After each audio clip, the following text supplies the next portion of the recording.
Hello and welcome to the Cole Memo. In this episode, I will be interviewing a Chicago police officer, Officer Ramirez.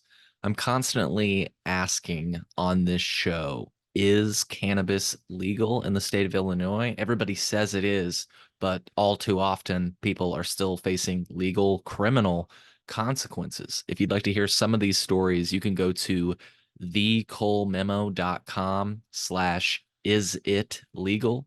Here is also a peek from my upcoming mini documentary. This plan would make marijuana legal, but would not remove all of the consequences. Explain that for us. One example is that you still could lose your job if you fail a drug test testing positive for marijuana. Police could also arrest you if you had too much marijuana on you. You could even get a ticket for smoking at home if there are people outside who can see you. You are listening to The Cole Memo. I am your host, Cole Preston. Every episode is released in audio, video, and transcript format.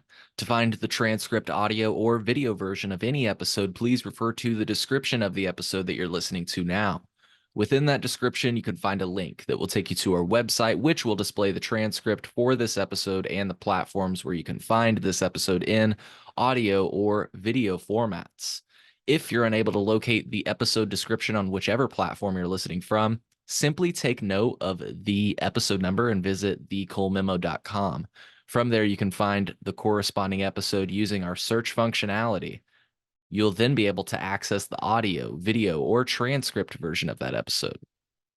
You might also find any links that we reference during this episode so that you might be able to do your own research.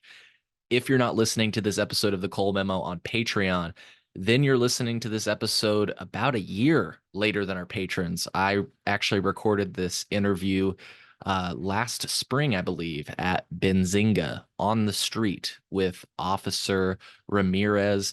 I also just want to say that it only costs $3 a month to become a patron, and you get access to episodes as they release. So like I said, if you were a patron, you would have already seen this episode. I also want to give a plug, since we're talking about whether or not cannabis is truly legal.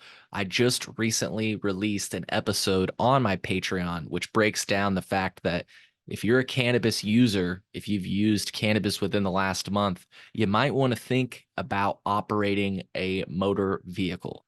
And that is because if you've used cannabis within the last 30 days, the way that the state of Illinois is currently interpreting the law, you will fail and you will be charged with intoxication, even if the state can't prove impairment. You might be wondering, how can you be charged with intoxication if the state can't prove impairment? Well, you can learn more about that on our episode, which covers THC drug testing. It's currently only available on our Patreon page. Once again, that's at thecolememo.com/Patreon. It's a great way to support our show. One of the best ways to support our show is absolutely free. Subscribe to or follow our show. Leave us a positive review from wherever you're listening to us from. Favorite this episode. Give it a thumbs up, leave a comment, or share it with your best friend. Your engagement and support is appreciated. Today is May 17th, 2024. Enjoy my interview with Officer Ramirez. Actually, before I send you into my interview with Officer Ramirez, I wanted to share a little bit of information on the subject matter I'm going to be discussing with Officer Ramirez. So if you ask the state of Illinois if you can consume cannabis in public, like I'm about to ask Officer Ramirez, the answer is often no, because the law does not permit anyone to smoke, vape, or eat or otherwise use cannabis in any public place. Public place means any place where you could reasonably be expected to be seen by others, and any place owned or leased by the state or local government, including parks or government buildings. Now, here's where it gets a little bit more gray. And folks, take advantage of it. When it's not black and white and there's a little bit of gray, ride that wave. Here's what I've heard from a licensed attorney in the state of Illinois. There is a prohibition on public consumption. However, we do not know how this will be enforced.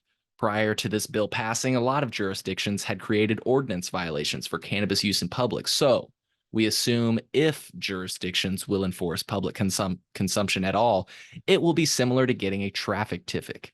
There is not a specific penalty within the legalization statute that sets a penalty for public consumption.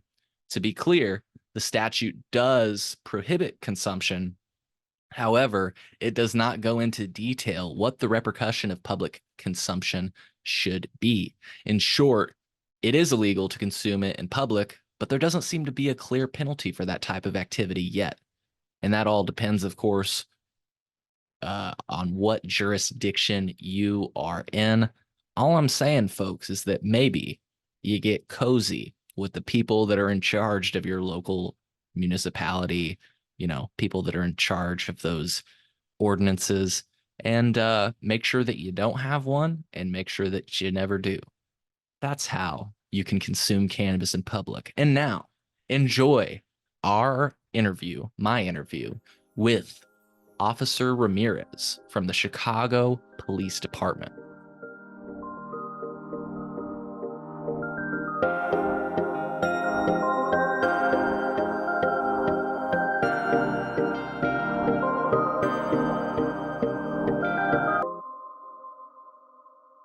So I'm standing here with Officer Ramirez. Cannabis is legal here in Chicago and Illinois. Correct. Can you tell me a bit about that? Like what it looks like from an officer's perspective?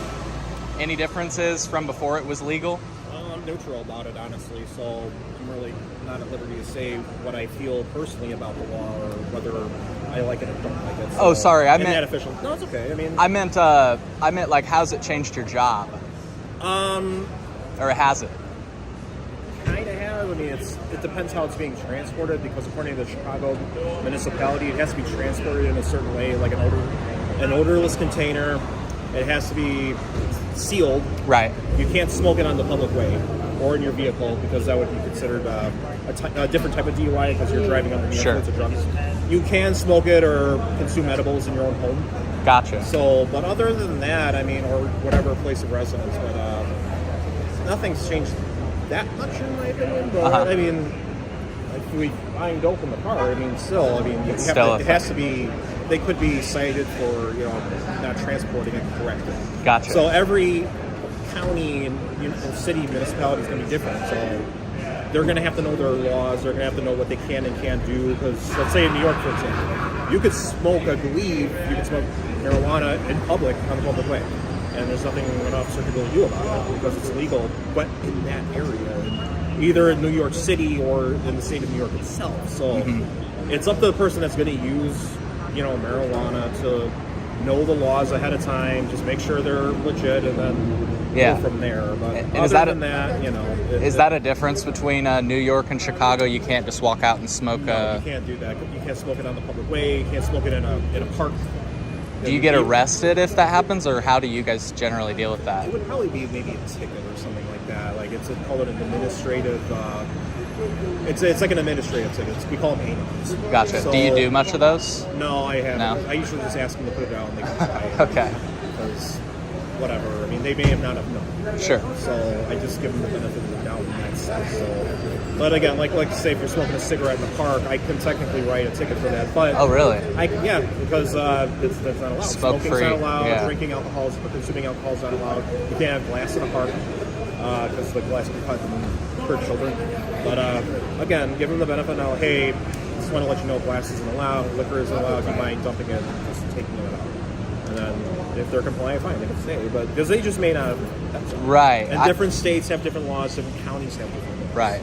So it's all going to be different regardless what you're doing. So word to the wise, final word, wherever you're traveling, know the laws. Just know your laws, know what you can and can't do, always double check, and then you can always ask an officer too, so whether they're privy or not about it. So and laws change all the time, so try to keep up on it. Just like with concealed carry when that was new. Sure. You have to know the laws where you can and can't carry your firearm, or how you could carry your firearm, or the circumstances of when you can have your concealed carry license or whatever, or when you don't need it because you're just transporting it point A to point B in a lot. It's not immediately accessible. So so things like that. Yeah. Cool. Well, hey, I thank you for your time. Yeah, no problem. Thank you. Take care. Take care. Bye. Yep.